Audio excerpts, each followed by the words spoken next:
नमस्कार. खडकी शिक्षण संस्थेच्या टिकाराम जगन्नाथ कला वाणिज्य महाविद्यालयाच्या ऑडिओ व्हिडिओ स्टुडिओमधनं सर्वांचं मनापासून स्वागत.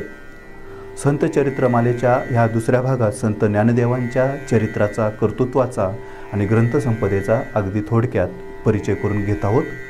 मुळात हा विषय अभ्यासक्रमामध्ये मध्ययुगीन साहित्यामध्ये असल्यामुळे ह्या विषयाचे महत्त्व आणि वारकरी संप्रदायाचं महात्म्य आपल्याला समजावं ही अपेक्षा आहे.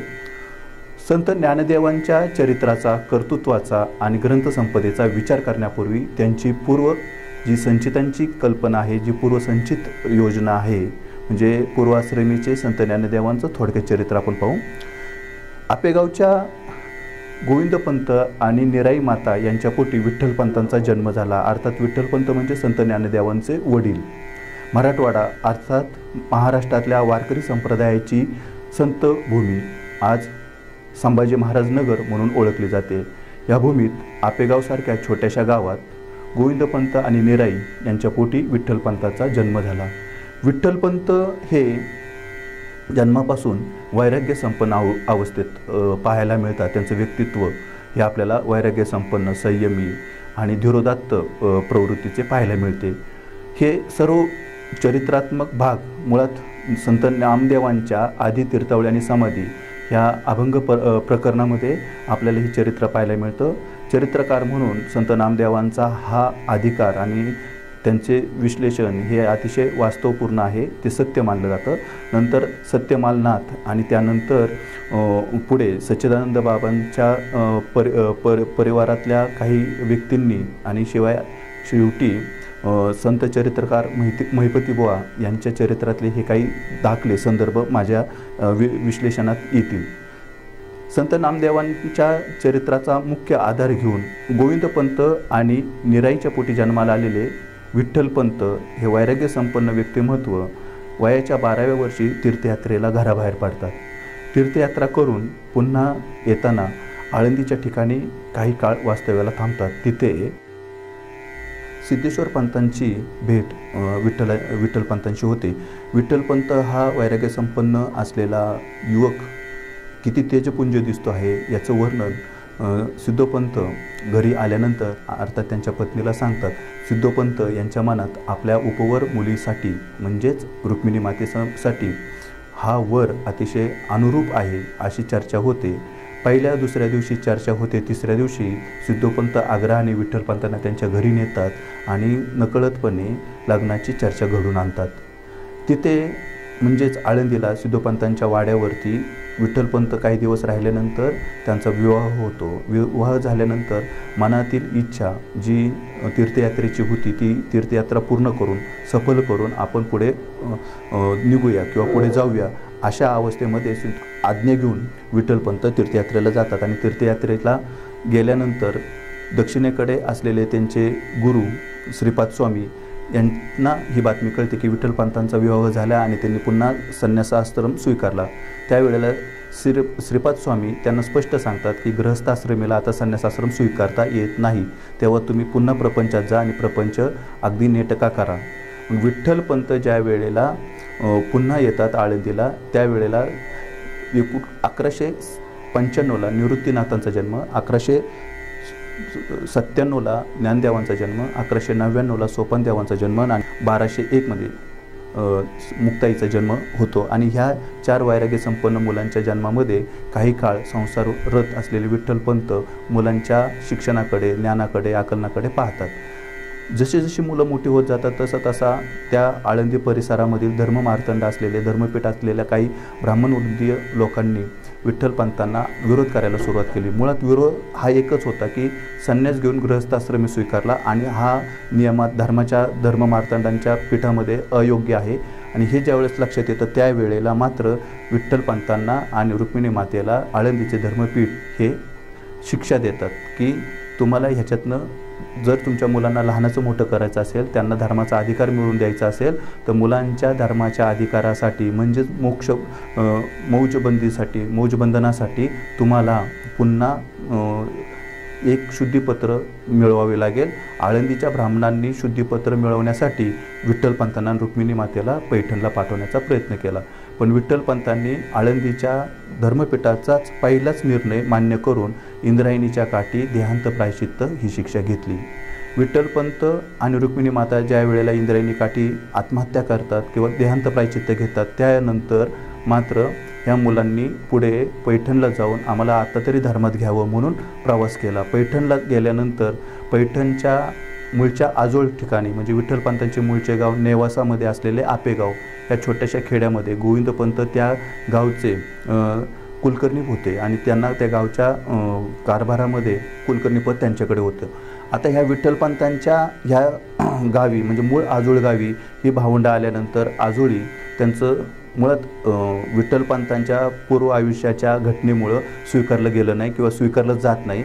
पैठणच्या धर्मपीठाने सुद्धा त्यांना तुम्हाला मौजीबंधनाचा म्हणजे धर्मात प्रवेश करण्याचा, धर्मात घेण्याचा अधिकार नाही असं ज्यावेळेस सांगितलं जातं, त्यावेळेला ह्या भावंडांचे गुरु आणि बंधू निवृत्तीनाथ हे संत ज्ञानदेवांना उपदेश करतात की सकळ धर्माला, सकळ समाजाला तू धर्म म्हणजे काय, धारण करणे म्हणजे काय हे शिकव किंवा समजून सांग.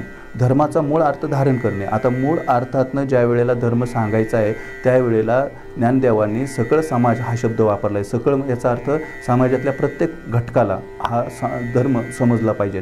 कर्मकांडात ज्या वेळेला लुप्त असलेला हा समाज 12व्या-13व्या शतकातल्या ह्या कालखंडात संपूर्ण धर्म मार्तंडांचं विचार माजलेले होते. धर्मांध परिस्थिती निर्माण झाली होती. श्रद्धा अंधश्रद्धेच्या पलीकडे जाऊन लोक कर्मकांडामध्ये विश्वास ठेवत होते आणि अशा वेळेला ज्या वेळेला ज्ञानदेवांचा निवृत्तीनाथ गुरु निवृत्तीनाथ असं म्हणूया, गुरुबंधू निवृत्तीनाथ यांच्या उपदेशाने त्यांचे कार्य खऱ्या अर्थाने सुरू झाले. नेवासेच्या भावी आपेगावच्या बाहेर चार कोसावरती असलेल्या एका शंकराच्या मंदिरामध्ये ही भावंडं राहत होती. गावात प्रवेश नसल्यामुळे गावाने बहिष्कार टाकल्यामुळे ती तिथे राहत होते आणि जाता येता तिथे आपले विचार, चिंतन, मनन, पठन करत होते. हा विचार चिंतन करत असताना, पठन मनन करत असताना, धर्माविषयी चर्चा होत असताना रस्त्याने जाणाऱ्या येणाऱ्या लोकांनी ते पाहिलं आणि रस्त्याने जाता येता लोकांनी ज्यावेळेस पाहिलं गेलं त्यावेळेला उत्सुकतेपोटी, कुतूहलापोटी काही लोक त्या मंदिरात येऊन बसू लागली.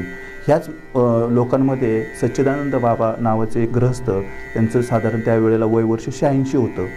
ही व्यक्ती त्या मंदिरात येऊन त्यांच्याकडे बसायची, त्यांची चर्चा ऐकायची आणि नकळतपणे सच्चिदानंद बाबा यांच्या हातून पहिल्यांदा संत ज्ञानदेवांच्या वाणीतून आलेलं, निरूपणातून आलेलं ज्ञानेश्वरी हा ग्रंथ पहिला जन्माला आला. मुळात ज्ञानेश्वरीतलं तत्त्वज्ञान हे भक्ती, कर्म आणि ज्ञान ह्या 3 गोष्टीच आहेत. संत गुरु निवृत्तीनाथांनी सांगितल्याप्रमाणे पहिल्यांदा कर्म, नंतर भक्ती आणि नंतर ज्ञान ह्या क्रमाने त्यांना जे विश्लेषण केलं त्याला मूळ ग्रंथ म्हणून भगवद्गीतेचा आधार संत निवृत्तीनाथांनी सांगितलं. गुरु निवृत्तीनाथांनी सांगितल्यामुळे भगवद्गीतेतल्या 18 अध्यायाचं निरूपण 9000 ओव्यांमध्ये आणि 18 अध्यायांमध्ये संत ज्ञानदेवांनी तिथे केलं. प्रगट निरूपण करत असताना हळूहळू लोक जमा होऊ लागली, कुतूहलानं विषय समजून घेऊ लागली. कुतूहलातनं लहान मुलं काय सांगतात, काय शिकवतात किंवा लहान मुलांच्या वृत्तीमध्ये ही वैराग्य संपन्नता, हे सगुण स्वरूप भक्ती कशी आली ही ऐकता ऐकता सच्चिदानंद बाबांनी एक अध्याय लिहायला सुरुवात केली. म्हणजे शके 1212ला हा पहिला ज्ञानदेवीचा ग्रंथ ज्ञानदेवांनी सांगितला आणि सच्चिदानंद बाबांनी लिहिला. आणि हे लिहित असताना त्यातलं जे तत्त्वज्ञान होतं, मुळात कर्म, भक्ती आणि ज्ञान ही जी संकल्पना होती, कर्म म्हणजे काम करणे, जे काही दिलेलं आहे, ज्या कामामध्ये आपल्याला जीवन जगायचं आहे किंवा ज्या कामातनं आपल्याला आपल्या जीवनाचा व्यवहार चालवायचा आहे ते कर्म. नंतर त्या कर्मातनं भक्ती साधायची. भक्ती करणं म्हणजे काय तर अतिशय सहज सुलभ सांगितलं की तुमचा जीव तुमच्यासारखा दुसऱ्याचा मानणं, आपला जीव, स्वतःचा जीव हा दुसऱ्याच्या जीव म्हणजे आपल्या वेदना ज्या असतील, आपल्या जीवाला ज्या वेदना होतात त्या दुसऱ्यालाही तशाच होतात हे जाणून घेणं, ह्याला भक्ती स्वरूप, भक्ती रूप म्हटलं आहे. आणि ह्या सगुण भक्तीतनं द्वैत आणि अद्वैत म्हणजे कोणती गोष्ट ही द्वैत आहे, ती एक रूप आहे, 2 विभक्त भक्ती प्रकार नाही आहे, भक्ती पद्धत नाही आहे, हे ज्या वेळेला सांगितलं गेलं तेव्हा सगुण साक्षात्कार भक्तीचा संत ज्ञानदेवांच्या ज्ञानेश्वरीतनं आलेला प्रत्येक ओवीतला, प्रत्येक त्यातल्या असलेल्या प्रकरणांचा म्हणजे त्यात असलेल्या 18 अध्यायांचा, महाभारतात जे काही भगवद्गीतेमध्ये जे काही तत्त्वज्ञान आहे ते सहज सकल भाषेमध्ये मराठीमध्ये ज्ञानदेवीमध्ये आलं आणि भक्ती ज्ञान कर्माची त्याला जोड मिळाली, सर्वसामान्यांना ते आवडू लागलं. हे करता करता लोकप्रवादाप्रमाणे प्रसार आणि प्रचार संत ज्ञानदेव त्यांच्या भावंडांचा त्या गावामध्ये पैठणमध्ये ज्ञानपीठामध्ये प्रसिद्धी झाली. पुन्हा एकदा ज्ञानपीठाच्या लोकांनी त्यांना तिथे जिथे हे धर्मपीठ चं कार्य चालायचं अशा ठिकाणी बोलवले. धर्मपीठासमोर परत ही 4 भावंडे जेव्हा जमली त्यावेळेला ज्ञानदेवीमध्ये हे सकल ज्ञान सांगण्याचा अधिकार तुम्हाला नाही, तुम्ही बहिष्कृत आहात, तुम्ही संन्यासाच्या पोटी जन्माला आलेली मुलं आहात, तुम्हाला हा अधिकार नाही असं ज्यावेळेस सांगितलं त्यावेळेस घडलेला पहिला चमत्कार, मुळात चमत्कार आणि त्याच्यामागची दृष्टी हे समजून घेणं गरजेचं आहे. तो म्हणजे धर्मपीठाच्या समोरनं एक रेडा, पाणी वाहणारा रेडा आणि त्याचा मालक पखाली हे चालले होते आणि हे जात असताना ज्ञानदेवांच्या समोर या सगळ्या ब्राह्मण वृंदांनी धर्मपीठाने सांगितलं की ज्ञान, धर्म आणि कर्म हे जर तू सांगतो आहे आणि हे सर्व जीवांमध्ये समान आहे, सर्व जीव सगुण संपन्न आहेत, सर्व द्वैत अद्वैताच्या पलीकडचे एकरूप झालेले आहेत, हे जेव्हा सांगतो त्यावेळेला ह्याच रेड्याच्या मुखी तू वेदवाणी किंवा धर्मवाणी उच्चारून दाखव. हा पहिला चमत्कार असेल, पण चमत्कारातलं विज्ञान शोधलं तर आपल्या सहज लक्षात येईल की वेदवाणी उच्चारण्याचं काम ज्ञानदेवांना सांगितलं गेलं धर्मपीठाने. त्यावेळेला मात्र ज्ञानदेवांनी निवृत्तीनाथांच्या गुरुउपदेशाने सांगायला सुरुवात केली. मुळात इथे रेडा नावाचा एखादा प्राणी नसावा. हा प्राणी जर असेल तर जगामध्ये भाषा ही केवळ मानवी मुखातनं बाहेर पडते आणि मानवालाच ती भाषा येते, ती उपजत नसते, शिकून येते. त्यामुळं माणसाला ती भाषा येते हे जेव्हा आपण लक्षात घेतो तेव्हा प्राण्यांना म्हणजे रेडा, पाणी वाहणाऱ्या रेड्याला, पखाल वाहणाऱ्या रेड्याला ही भाषा न येता पाणी वाहणारा जो व्यक्ती आहे त्याचे आडनाव कर्म सिद्धांताप्रमाणे जे कर्म करेल ते आडनाव व्यक्तींना मराठीमध्ये जुळवली जातात किंवा जुळली गेलेली आहेत. पखाल वाहणारा रेड्यावर पाणी वाहतो म्हणून रेडे नावाच्या पखाल वाहणाऱ्या व्यक्तीला ज्ञानदेवांनी वेदवाणी किंवा जी काही वेदांची सूक्ते आहेत ती म्हणायला लावली. आता मुळात हे कधी निश्चित होतं ज्यावेळेला कानावर सारखं पडून आपलं पाठांतर मनन चिंतन होतं त्यावेळेस होतं. ज्या वेळेला हा रेडे पाणी वाहताना त्या पडक्या इमारतीच्या समोर त्या भावंडांच्या समोर ती ज्ञानदेवीचं ज्या वेळेला निरूपण चालायचं तिथून जाता येता ऐकायचा, काही वेळ तिथे बसायचा, ते बसून ऐकून त्याच्या कानावर ते पडलं, ते त्याचं मनन चिंतन झालं, पाठांतर झालं आणि तो तिथे बोलला. मग रेडेपेक्षा रेडे नावाचा आडाणी निरक्षर फक्त चिंतनातून आणि पठनातून जी काही वेदवाणी आहे, जे काही ज्ञानेश्वरीतलं तत्त्वज्ञान आहे तोच तिथे सांगितला.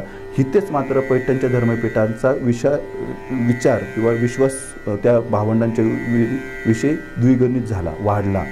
मग त्या धर्मपीठाने त्यांना मौजबंदीचा जो काही अधिकार आहे तो दिला. पण अधिकार दिल्यानंतरसुद्धा जेव्हा काही कर्मठ ब्राह्मण म्हणजे जे अभ्यासू असतात त्यांनी विरोध केला त्यावेळेला त्यांना तेच तत्त्वज्ञान सांगण्यासाठी संत ज्ञानदेवांनी निवृत्तीनाथांच्या आदेशानं ह्याच तत्त्वज्ञानाचा म्हणजे 18 अध्याय आणि 9000 ओव्यांमध्ये जे मराठीमध्ये तत्त्वज्ञान सांगितलं, जे भगवद्गीतेतलं तत्त्वज्ञान आहे तेच त्या पंडित असलेल्या वर्गाला, विद्वानांना त्यांनी अमृतानुभव ह्या ग्रंथातून सांगितले आणि तेच कर्म, भक्ती, ज्ञान सिद्धांत योग मार्गाने, योग तत्वाने सांगण्याचं काम त्यांनी 800 ओव्यांमध्ये केलं. अमृतानुभवामध्ये सांगितल्यानंतर असा एक वर्ग आहे की तो स्वतःची तत्व सोडत नाही, अशा वर्गाला सुद्धा सांगण्याचं काम निवृत्तीनाथांच्या आदेशानं ज्ञानदेवांनी केलं. ते म्हणजे त्या असलेला तिसरा ग्रंथ चांगदेव 65.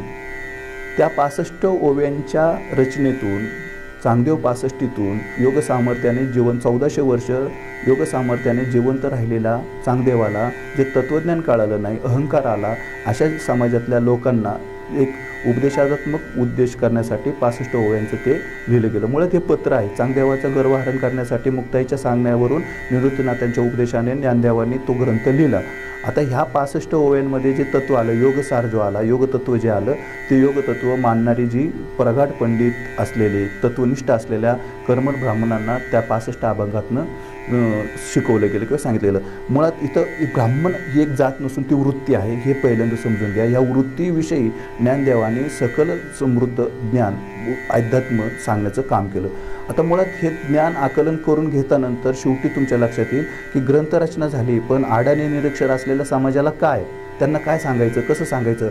मग नामपाठ नावाचा नामजपाचं महात्म्य सांगताना रामकृष्ण हरी हा षटाक्षरी मंत्र वारकरी संप्रदायाला संत ज्ञानदेवांनी सांगितलं. आणि त्यासाठी निरक्षर असलेल्या अडाणी कष्टाळू असलेल्या समाजाला, बहुजन समाजाला रामकृष्ण हरी जप हा सोपा त्यांनी सांगितला. रामकृष्ण म्हणा असं त्यांनी उपदेश केला. नाम घेतलं तरी परमेश्वराची भक्ती होते, चिंतन होतं, हे त्याचं सामर्थ्य त्यांना सांगण्याचं हरिपाठाच्या 28 अभंगांनी केलं.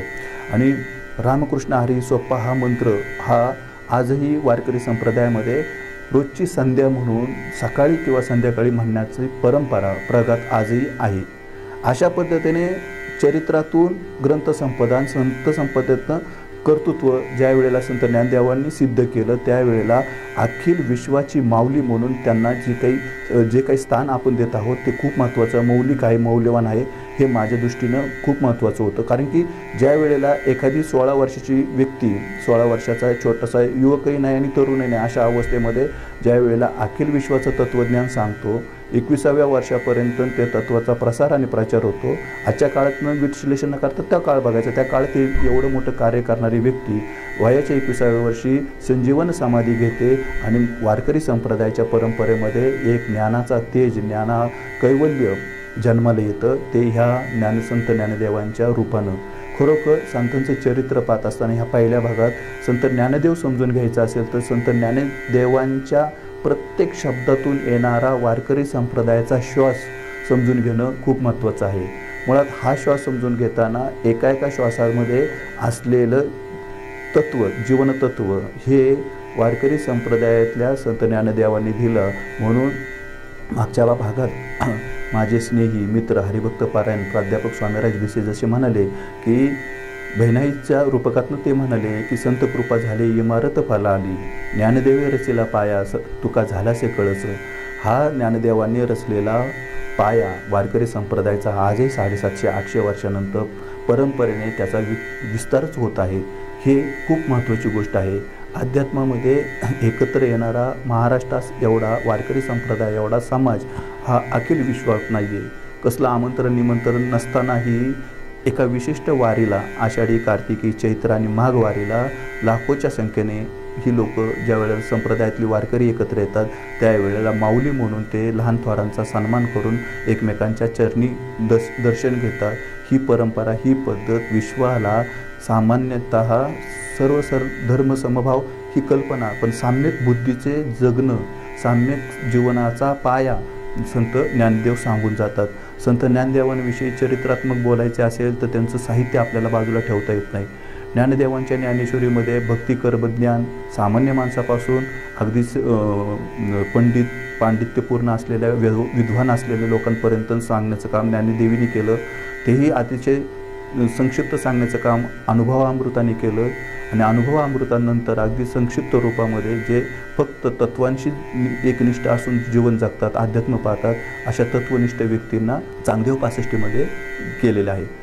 मित्रांनो, हे संत सकलगाथेतलं पहिलं पुष्प तुमच्या चरणी अर्पण करताना संत ज्ञानदेवांची एक ओवी आठवते की संत ज्ञानदेव हे मुळात ओम नमोचे अध्याय, वेद प्रतिपाध्याय, जय जय सरसंवेद्य, आत्मरूपा इथं म्हणतात. इथं लक्षात घ्यायचं की आत्मरूपाला ते महत्त्व देऊन शेवटी पसायदानामध्ये हे विश्वचे माझे घर ही संकल्पना व्यक्त करतात. म्हणजे ज्ञानदेवीच्या 18व्या अध्यायाच्या शेवटच्या 18 ओव्यांमध्ये ज्ञानदेव विश्वात्मक देवाला, म्हणजे सुरुवातीला आत्मरूप देवाला विश्वात्मक रूप देव बनवताना ते जे म्हणतात की ह्या विश्वदेवाला माझं वैश्विक पसायदान आहे, प्रसादाचं दान मागतात. आणि ह्याच प्रसादानावरून आता विश्वात्मके देवे येणे वाग्यत्मे तोषावे, तोषो निमज द्यावे पसाय दान हे. मित्रांनो, बोलताना काही शब्द संदर्भासह बोललो, कुठे काय आलं असेल ती चूक माझी आहे. बोलियेले लेकुरे वेडू वाकुडे उत्तरे, करा क्षमा अपराध मायबाप तुम्ही संत. धन्यवाद.